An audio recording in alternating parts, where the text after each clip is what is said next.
on va passer en français pour ce deuxième panel, où on va parler un peu plus de l'implémentation sur le terrain. So, implementation in the field of all the standards. So we're going to talk about it with the people who are service providers or technical support providers as well in the field. We're talking about the implementation of these criteria and standards. Karine, Head of Business Development Europe, Trident Trust. So she's managing funds and validates the ESG measures. Jean-Michel Debrat, Proparco, Senior Advisor, Impact Investing. Proparco does not need to be introduced, working on debt and equity matters in Africa. Pierre, Yves, Denez, M&A in private equity. Ulrich Martel, supporting French and international customers in sub-Saharan Africa for fundraising and investment operations. First question, if I may, now that we've talked about the guidelines, it might be interesting to see what you think about it as practitioners. Perhaps you could tell us about the situation you're faced with in your daily business and see whether they match the African continent's condition. Is this the way to boost the volume and impact of investments? Starting perhaps with Jean-Michel Debrat for a quick reminder of his years of practice and experiment with Proparco and see how these impact criteria have evolved. Thank you. Equity, in fact, the original business of Proparco, debt came afterwards. So for 40 years we've been working in this field. Before we talk about standards, let me say that the objective of standards is part of our term of reference. It is not a constraint. It is something that is part of our internal practice, because standards are here to prevent phenomena that may be seen as counterproductive in terms of sustainable development. Secondly, we must consider two types of standards. Legal standards, treaties signed by France that are imposed onto companies, to Proparco just like others. And then it's all about transparency, money laundering problem, corruption, etc., etc. So we do strictly implement these standards because, first, we believe that corruption can harm companies we invest in, and also because we are protecting ourselves. As it was said beforehand, if there were a fault in our corruption analysis, something that we would have missed, as a French company, we could be prosecuted. So for a development bank, these kind of things represent the major danger, if you will, major threat. But that's not the only topic. These standards have become more and more stringent over the years, and therefore we totally internalize them. The legal system is quite simple. We're drafting an internal standard document that is approved of by the board of directors. It is passed on to the different departments. Any project is filtered, analyzed with a view to these criteria. Then there's a second internal opinion that makes sure that the analysis we came up with is correct. So we have a double objective here again. First, making the right choice of investors, right selection, and secondly, not to come up with a label, but perhaps to protect our brand image. Then it is all about what is non-standard things about social criteria, the good governance. Corruption is about good governance, So we do not have to do it, but our council or committee improves of an internal document that is passed on to the teams working on the funding schemes. That's the first step. Second step, and how is this seen? Usually it is well received, but it's also a bit bothering, because at some point the partner really wondering whether we're getting suspicious. So there is an overall understanding that people know that we're well intentioned, but sometimes it's not easy to stand. It's not easy to stand, especially when we have to deal with concrete cases. When we realize in the board of directors that one of the managers of our partners is somehow problematic, so it's not easy to handle. That's the reason why we come up with these due diligence processes as a priority, and as soon as possible. Because if there's a problem, we have to know it from the start. It's part of the overall diligence process, of course, but it also creates a brand image and reputation, and I believe that it has a positive impact on the public. And companies working with us just claim, just show that they signed an agreement with us because everybody understands what it means in terms of due diligence. Last step is about measuring the social impact.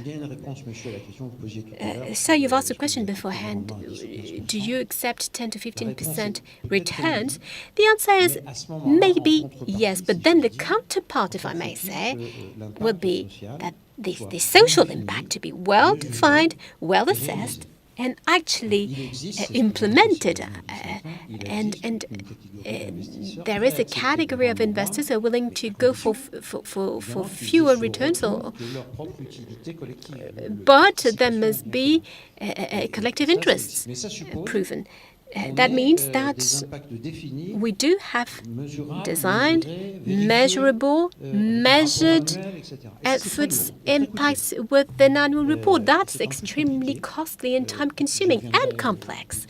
Perhaps I'll have a chance to come back to it later. So you have the legal and regulations, then that's one part. Then you have the proper management, second part, and then the funds and social investment part. Thank you, Jean-Michel.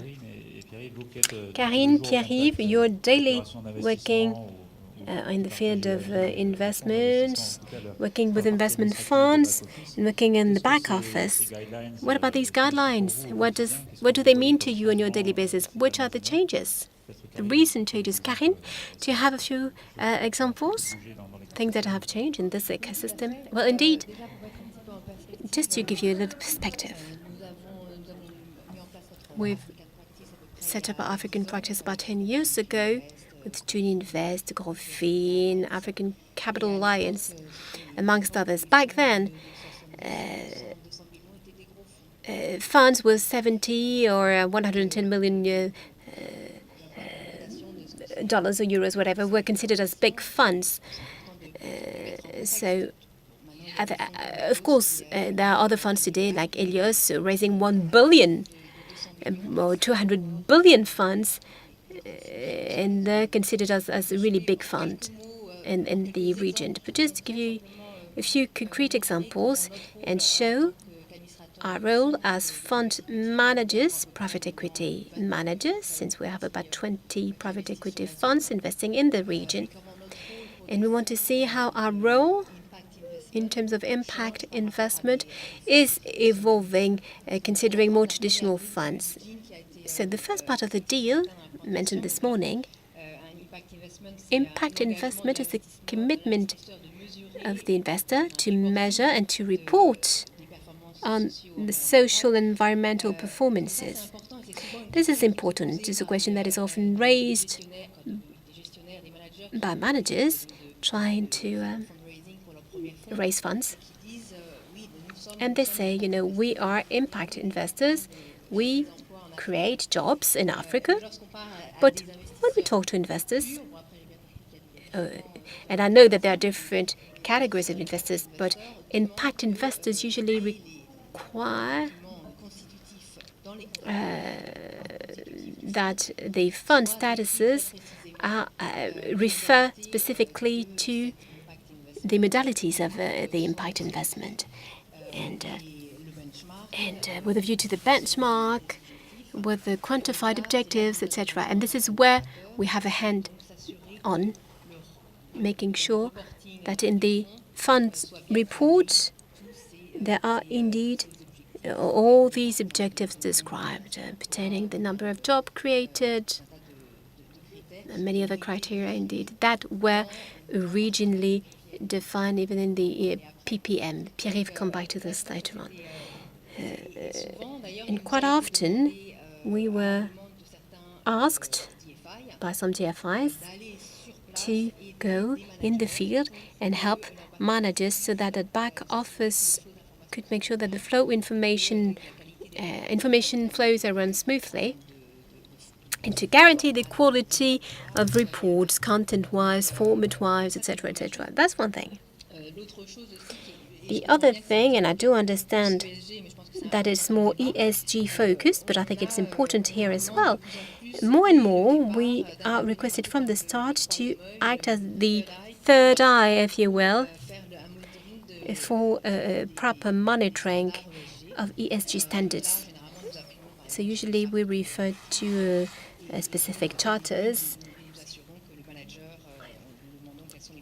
and we check on the modalities that were selected. So we do have a hand on it, together with the manager, in order to monitor these standards. Thirdly,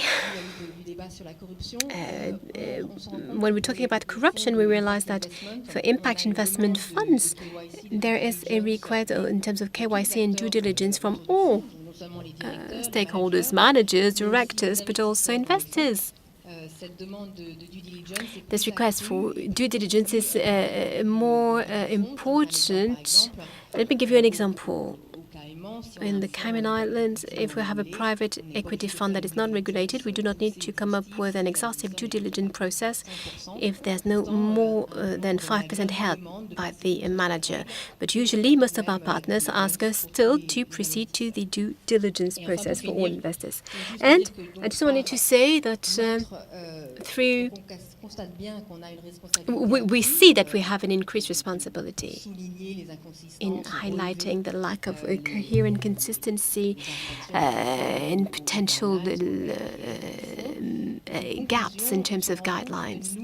And so we realized that increasingly we do need due diligence processes for ourselves. So we have a certain number of DFIs, investors coming to us, in Mauritius, for instance, to make sure that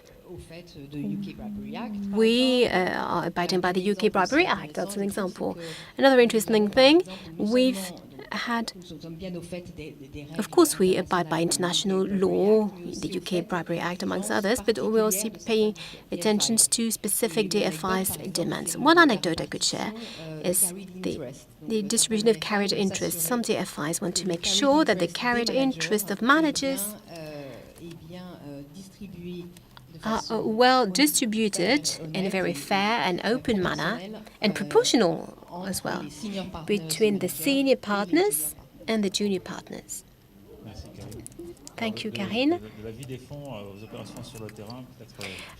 Pierre, perhaps you could move on and explain how the fund is constituted and the operations are carried out. Well, bouncing back on what Karine was saying, the interest here is to see that many funds investing in sub-Saharan Africa work with DFIs. DFIs came up with their own ESGs. And one example, which is blatant, is when you have two DFIs coming up with its own ESGs, and we tell them how they could set them up. They're not identical, but we cannot do the work twice. So making DFIs understand that perhaps we need to find a compromise, if you will, between everyone ESG's constraints to turn them practical for the fund is something essential.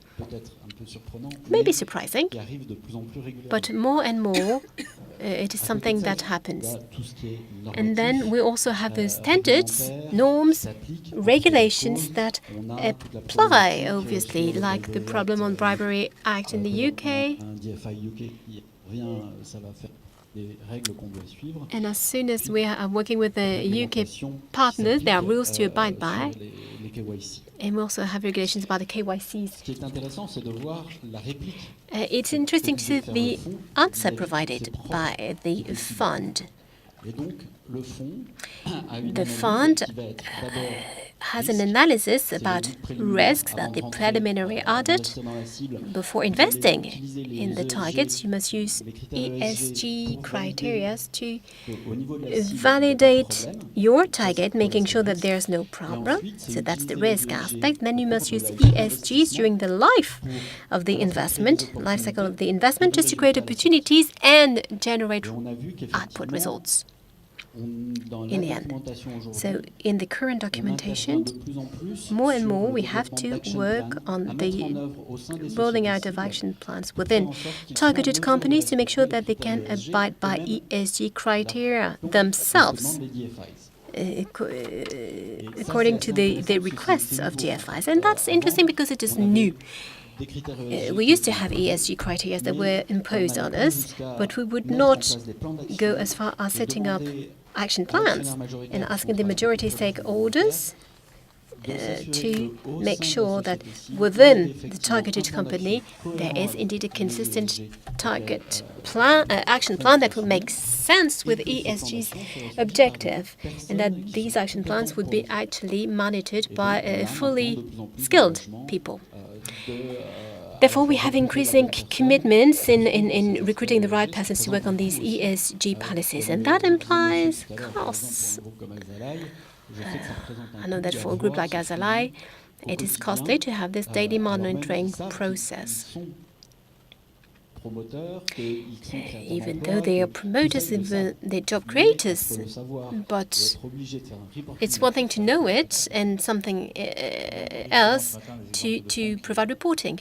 We had examples of last-minute exits because of due diligence problems. So what about the post-investment step? What is contractual for ESGs, what is legally binding, and what is not in ESG-wise? What could be part of an LBA and what is not part of it today? Concretely, governance. Les key man events, c'est s'assurer que les personnes clés au sein de la société cible, comme key man events. We want to make sure that there's no particular problem. But life is complex. People are changing. They have other opportunities to seize, you know.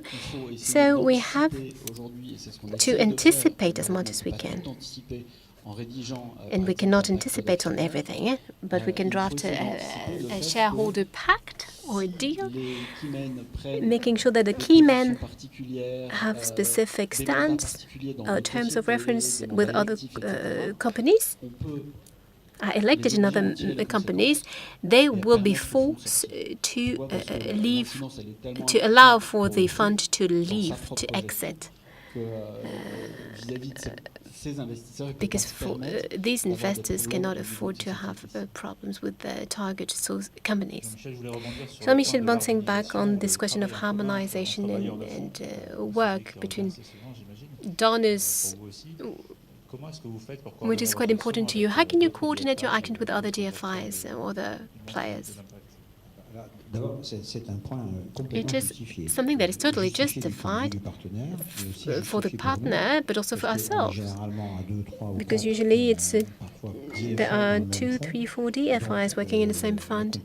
So complexity is about working with the teams who spend a lot of time talking about the standards to implement. So it's quite legitimate indeed to talk about this.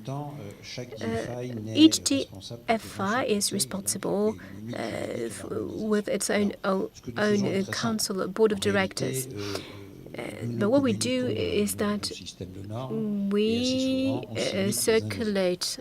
We have our standards circulating, and usually we have similar standards applied. Proparco, SFI usually use the same term of reference, same standards.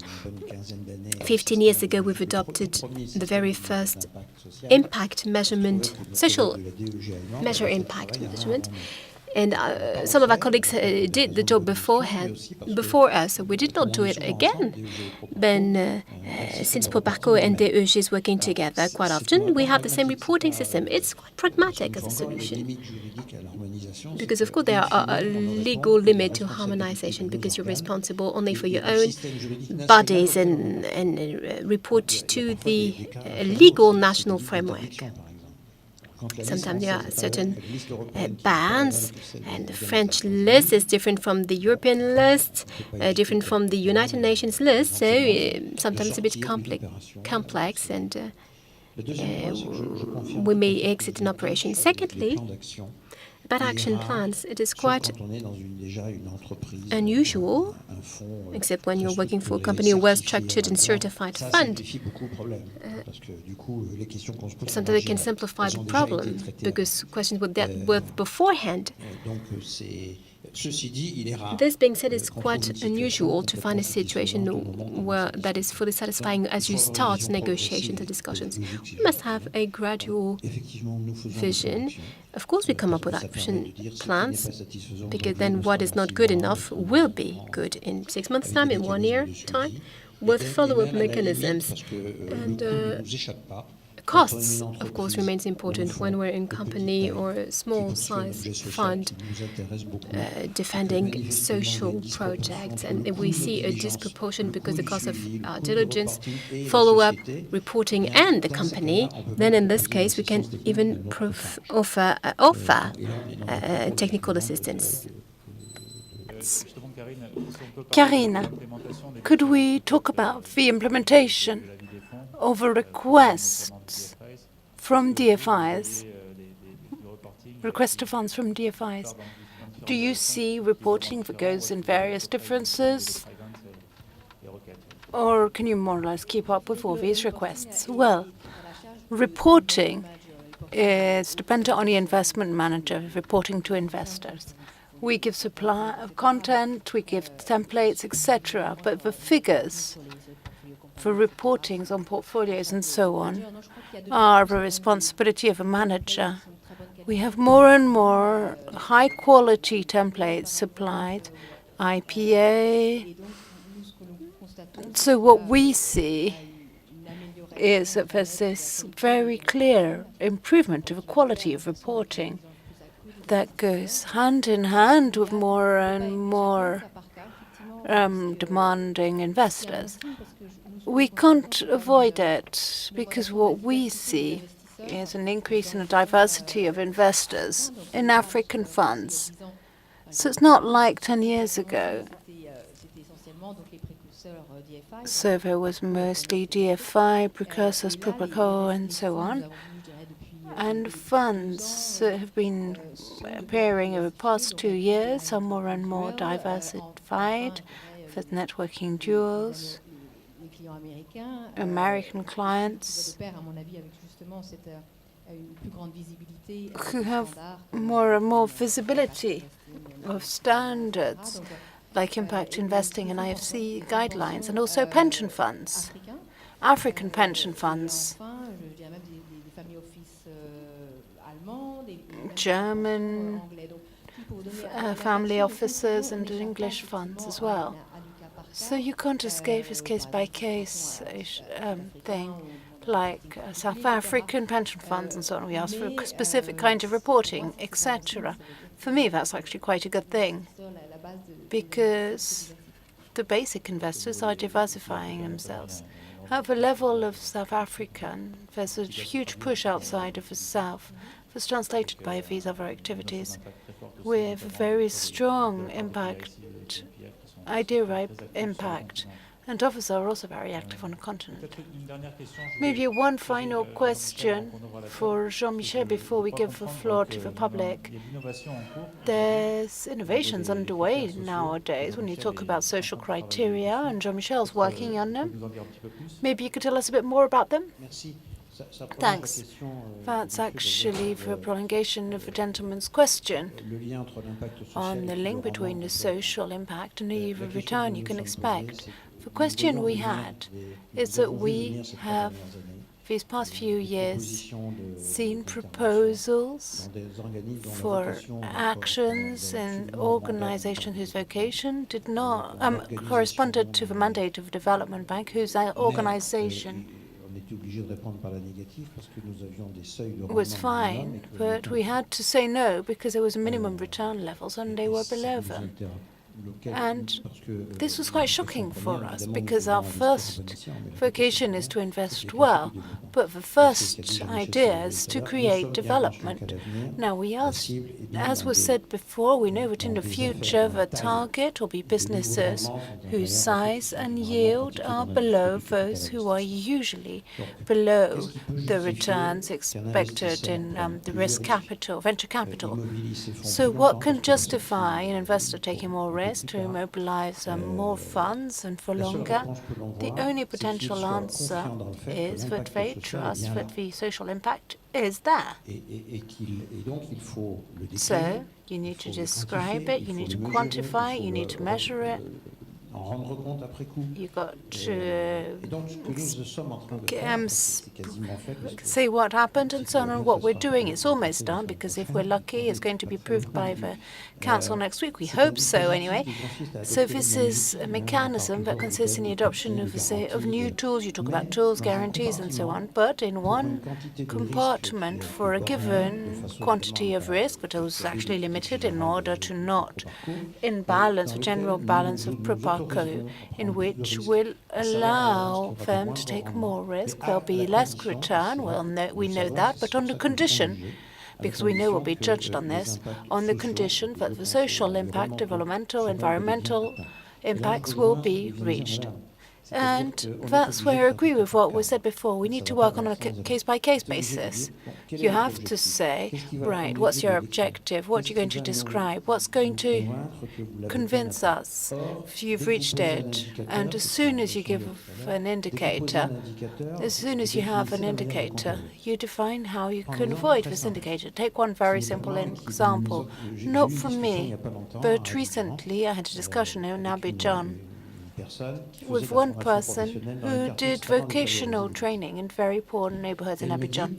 And she said, if you put an indicator on success at these vocational training exams, it's not going to work because it means that training institutions are going to take people whose level is so good, we're pretty much certain there'll be a 100% success rate. So if your objective was to, well, allow people who are far from the level to catch up, well, you're far from there.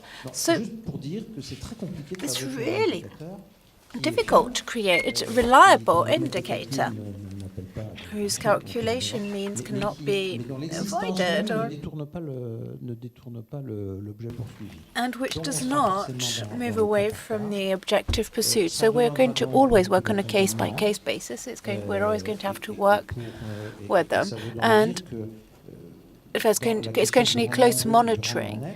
And when it comes to net returns and net returns with tax and so on, with all the investment, you'll come back to the figure that Jean-Michel was talking about earlier on. For what we're betting on is that, yes, it is acceptable on a condition that the impacts are real, and we will find investors.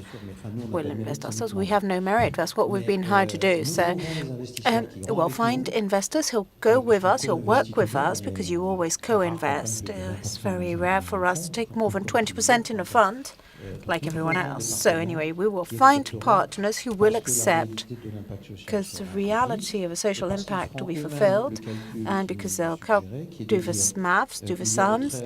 They'll say there are lovely investing perspectives in Africa, but there are also terrible inequality perspectives, and the only way to overcome this is to have social investment perspectives. Thank you very much, Jean-Michel.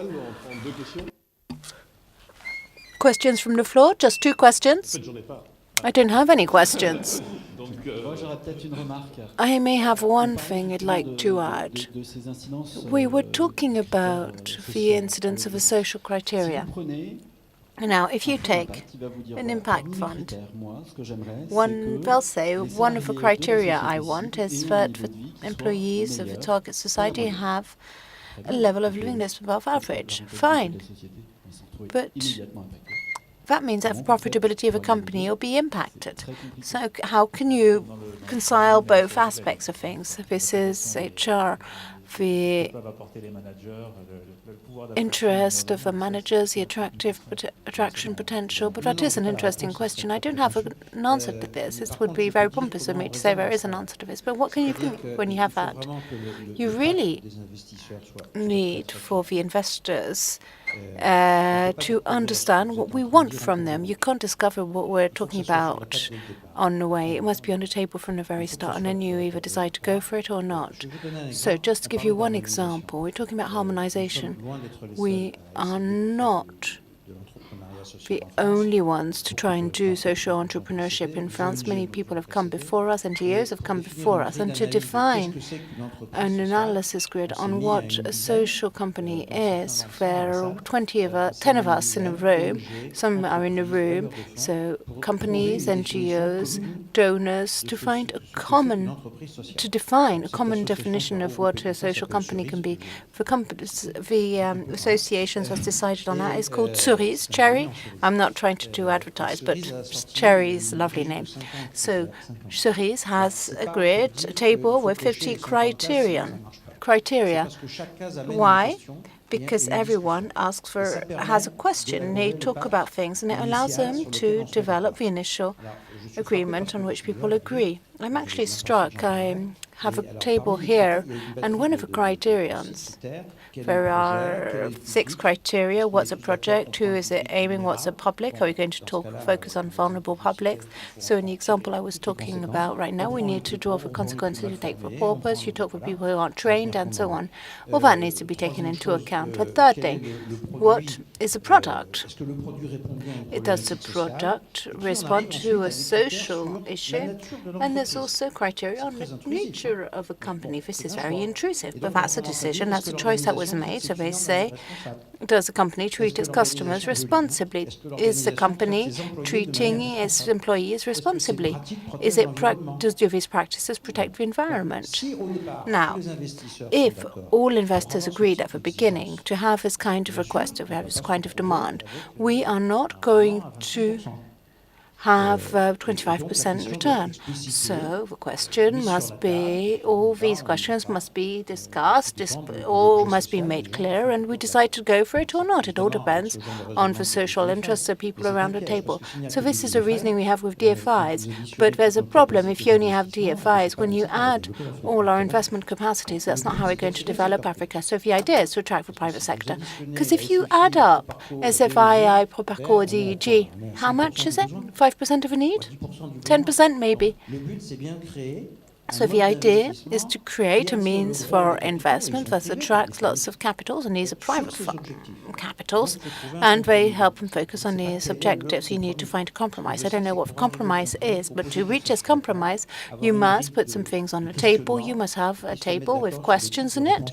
And to see, we need to determine exactly what kind of answers we want, and then we won't be at 25%. No, it won't be 25%. Yield return. It's a decision that must be made. Mr. de Geer was talking about patient capital.